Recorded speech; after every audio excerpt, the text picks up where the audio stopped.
Begin with the latest from the Middle East after today's retaliatory airstrikes on Gaza by Israeli soldiers. Israeli Prime Minister Netanyahu says the attacks carried by the Palestinian group Hamas has never been seen before in his country.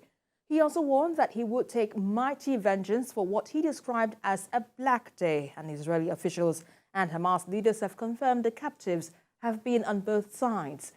Israel's military has also disclosed the captives were being held by Hamas fighters in at least 2 locations across southern Israel.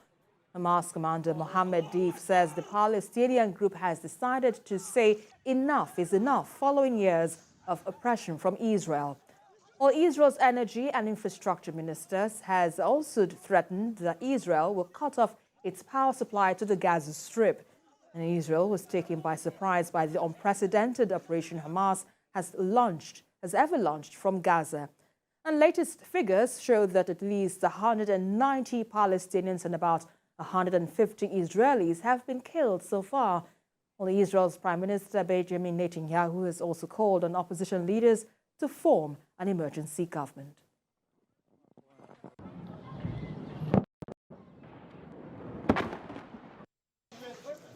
Dozens have been killed, hundreds injured in a surprising escalation of tensions between Palestine and Israel.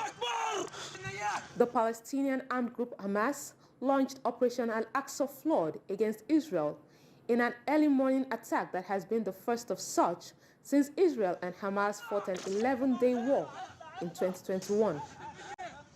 Hamas said it fired 5,000 rockets, while Israel confirmed that the group's fighters had entered its territory. The early morning attacks occurred on Simchat Torah, a holiday which falls towards the conclusion of the week-long Jewish festival known as the Feast of Tabernacles. In a swift reaction, the Israeli army also launched Operation Iron Sword against the Hamas group in the Gaza Strip.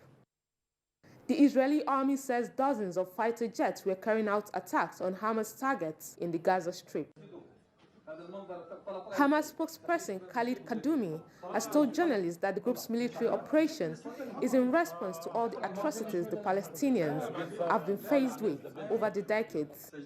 Israeli Prime Minister Benjamin Netanyahu says his country is in a war it will win.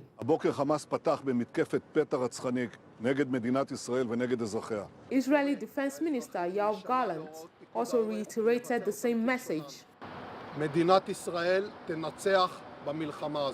Both Israeli officials and Hamas leaders have acknowledged captives have been taken to Gaza.